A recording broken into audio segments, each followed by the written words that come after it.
This is Trend Following Radio, where great thinking comes alive. Nobel Prize winners, legendary traders, best-selling authors, and the pros that know what drive us irrational human beings. I am your host, Michael Covel. Not filtered, raw, honest. That's my passion.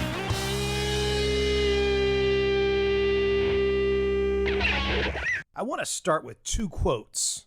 Now, bear with me.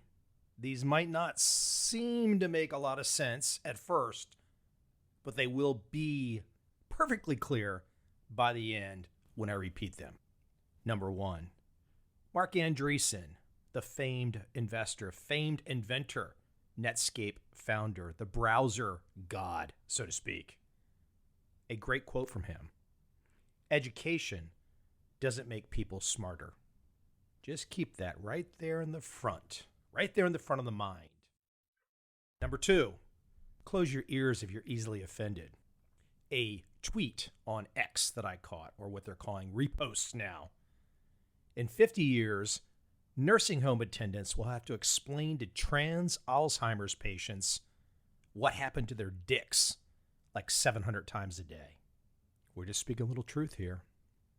Now, I just want to leave those there, both just hanging for a moment, and let me give you my starting premise. Again, something else that I saw, which I think perfectly encapsulates my life. As a student, you outperformed 95% of the general population due to their inability to regurgitate as effectively as you, and you've confused this circus trick with intelligence. That's right. All of you out there that get seduced starting at grade 1 or kindergarten or whatever, that if you just memorize, and you memorize everything, you're smart. No, you're not. You've just performed a circus trick. Now, don't get me wrong. There are brilliant doctors out there. There are brilliant engineers out there. But as I'm going to take you down the rabbit hole today, the social sciences, waste of time. Worse yet, the social sciences, the foundation of lunatics. So as the author of 8 books, I did not start out that way. I started out just as a person who was very curious about something, very curious about the subject of trend following, because I had no idea what it was. I only had little bits and pieces to start. Now, there was information in Jack Schwager's books, but Jack didn't really go down the trend following rabbit hole. Jack had multiple strategies profiled in the Market Wizards books. For those of you that are paying attention, Richard Dennis, Bill Eckhart, Ed Sekoto, Larry Hite, Bruce Kovner, Michael Marcus, Tom Basso, these were all trend following traders, all featured in the first 2 books, the first 2 Market Wizards books. Then I started just finding all kinds of magazine articles, LexisNexis research, everything I could possibly find. I mean, I had sources that no one else had. Oh, sure. You could go do the work. You could go do the research. You could pull it all together. I was not alone in that, but I was the only one that was doing it. For whatever reason, I had this curiosity. And this curiosity took me down first, the turtle trader path, and second, the wider trend following path. Meaning at first I was fascinated, like most people. Wow, this turtle story is amazing. But then I started to say to myself, well, who's Bill Dunn? Who's John Henry? Who's David Harding? Who's Larry Hite? Who are all these other people? And so many more, many of which who have appeared on this podcast. You can check that out at trendfollowingradio.com. The search function is easy. But let me make sure I'm really clear about something. I was a freaking outsider. I did not have access. I made fucking access. I found fucking access. I pushed the fucking door in. Now, in many cases, I did it in a nice way. In many cases, I did it with sharp elbows. At the end of the day, the proof's in the pudding. There's 8 books out there. There's this podcast. People can like me. They can hate me. I really don't care. But as an outsider, I was worried very early on, and worried is probably not the best word, but I was concerned. I wanted to make sure, as an outsider, somebody who did not have the academic pedigree, someone who did not really give a shit about the academic pedigree, But I knew I was walking into the world, so to speak. So I was going to be judged by people who have. And I'm not sitting here trying to say some of these super smart people that have given me their time and energy and have PhDs and all this other kind of stuff. I'm not talking shit about them. I'm just talking about me. And I did not have that academic pedigree. So when I started down the path to write first the trend following book, second, the Turtle Trader book, I wanted to source the shit out of these things. Because if I was going to deal with critics, I wanted to have everything in line, A to Z, every damn source that I could possibly find. Because as an outsider, that's the first thing they go looking for. The first thing they go looking for is, did you fuck up on a source? My first book was published in April of 2004. I've not been accused yet of fucking up on a source. Now, maybe I have somewhere. However, compared and contrasted to the current president of Harvard, where I will go in one moment, my sources are off the chart. The 5th edition of Trend Following, my book, has 37 pages of sources. Now, how the fuck did me, with the BA from George Mason University, the MBA from Florida State University, content that I gleaned from those two schools that never made it into my books, how the hell did I know I needed 37 pages of sources for my trend following book, and the fucking president of Harvard has got over 40 non-sourced pieces of material? Meaning she just took it from whoever, put it in her work, didn't source it. She's supposed to be the fucking president of Harvard. If you get caught doing this as a student in Harvard, your ass is grass. You're fucking out, as Kenny Powers might say. So even me, somebody who doesn't have the pedigree, knew I better make sure I play the fucking game.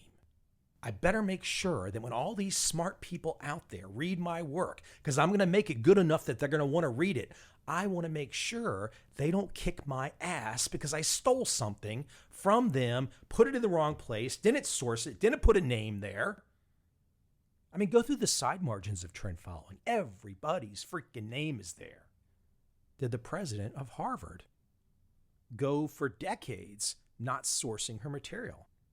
Okay, maybe she's an idiot. Maybe she's a moron. Maybe it doesn't matter. Why would it not possibly matter? Why would it not possibly matter if the president of Harvard could get there, get to the top, and no one bothered to check whether or not she had sourced anything?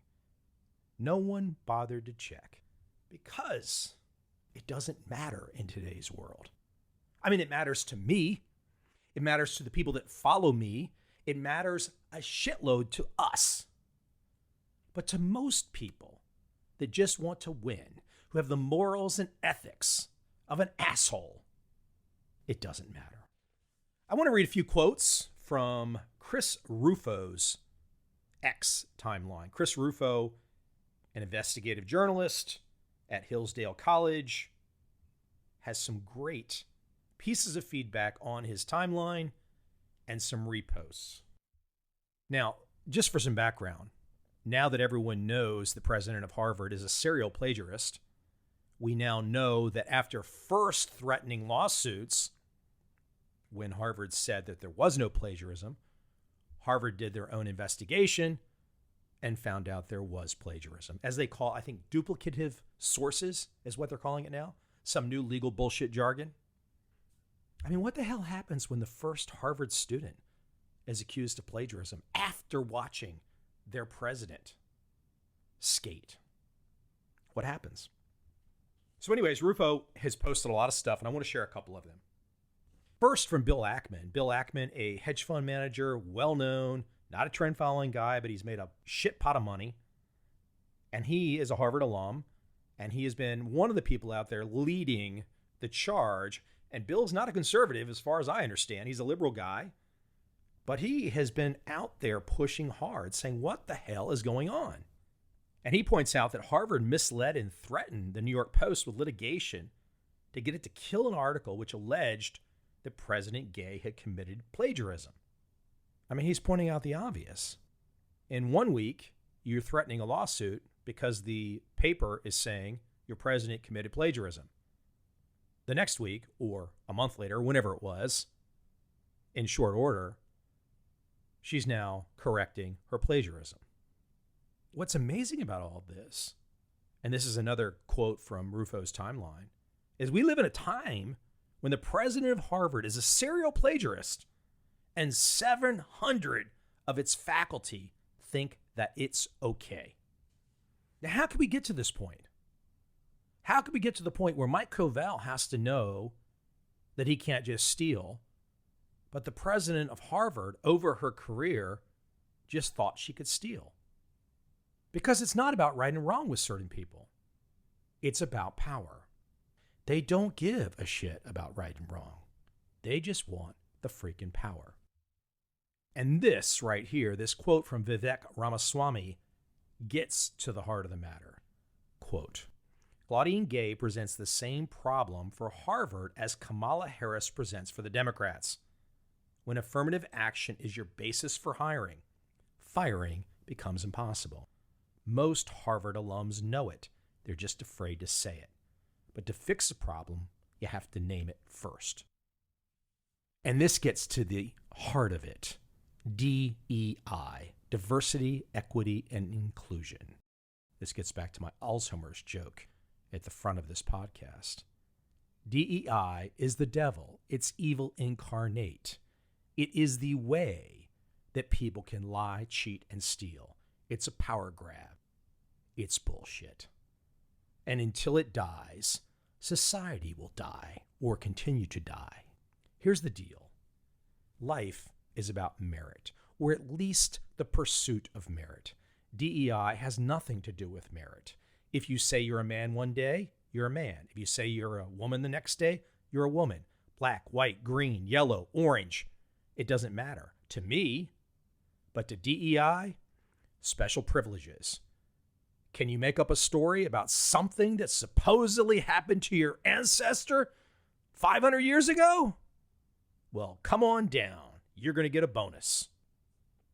It's quite amazing to me where I, as a person, alone on the ledge, so to speak, without the backing of fucking Harvard, I have to do my level-headed best work. I have to source my material. I have to make sure that everyone knows I'm real.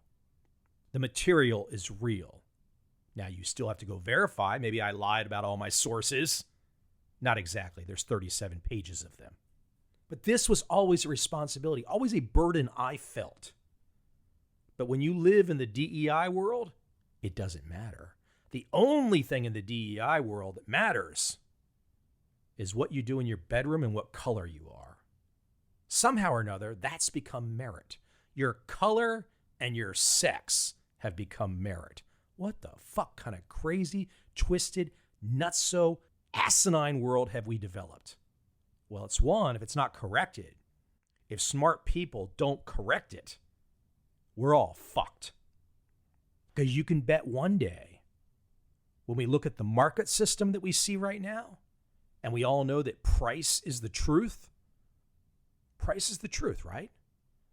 What happens one day when you're DEI? Well, price is not the truth. Maybe you get a do-over because you fucked up. You get a DEI do-over. You get a different price than the rest of us. Hey, everything is on the table with these fucking lunatics. Everything is on the table.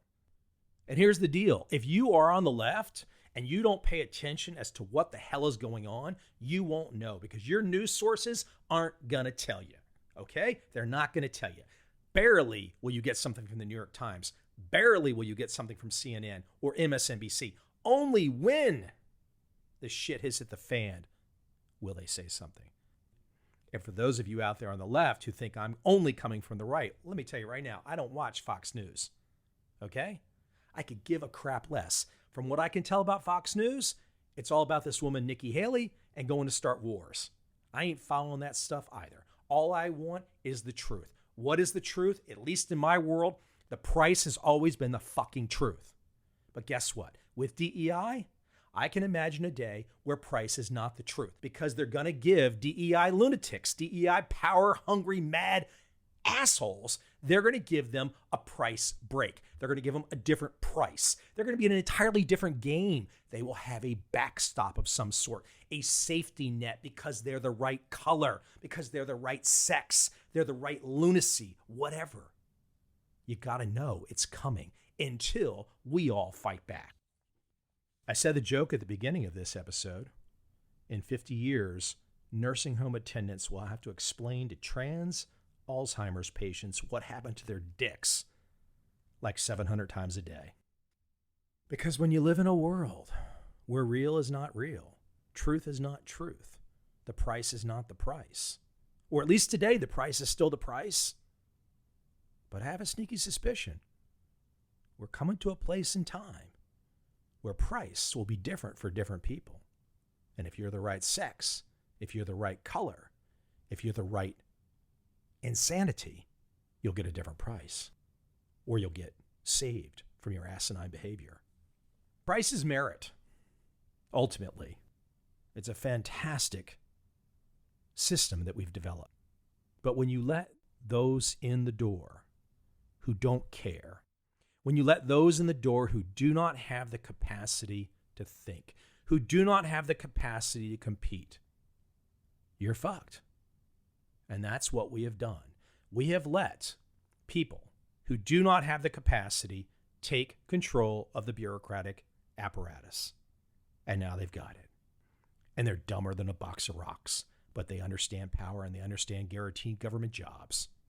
They understand guaranteed government benefits. Boy, do they understand that shit. And they've gone through school, all of them, and I don't necessarily know what color they all are. I don't really care. All I care about is we've got a system right now that doesn't reward on merit. And a system that doesn't reward on merit is fucking evil. Evil to its core. It doesn't matter what my grandparents did. It doesn't matter what my great-grandparents did. Hell, I really don't know, Tails. How could any of us? What matters is where we are right now, today, the choices that we make. And if we're not smart enough to do it, then we don't get to do it in this life. That's just the fucking way it is. And if we allow the system to break down to where people can just engineer and fuck with everybody and steal nonstop, because that's what this is. This is stealing. And if one of the biggest ones to violate all of these precepts and norms that hold our society together is the president of Harvard, what does it say about education, especially the formal education? It says it's a fraud. It's a 100% fraud. Back to Mark Andreessen's line, education doesn't make people smarter. So what does make people smarter? What makes people smarter? Guess what? That's one of the most controversial questions you can ask today, because the DEI people do not want to answer that question. I've seen it on this podcast. We all know what makes people smarter. Hard work and our parents, meaning we work hard in our lifetime, we can gain additional knowledge and insights, but we're stuck with the DNA that our parents gave us. That's fucking it. Life's not fair. Deal with it. This is where we are. Let's say a prayer that at some point in the not too distant future, we take this DEI monster outside and jam a stake in its heart. Because until we do, we're living on borrowed time. All of the things that we hold dear, all of the understandings that we have about life, even something like the damn markets, something as simple as price, are all up to be bastardized by DEI. Doubt me? Let's make a bet and let's see what happens. If I'm wrong, damn it, I'll fall on my sword. But I don't think so. So let's all do our level-headed best and kill it.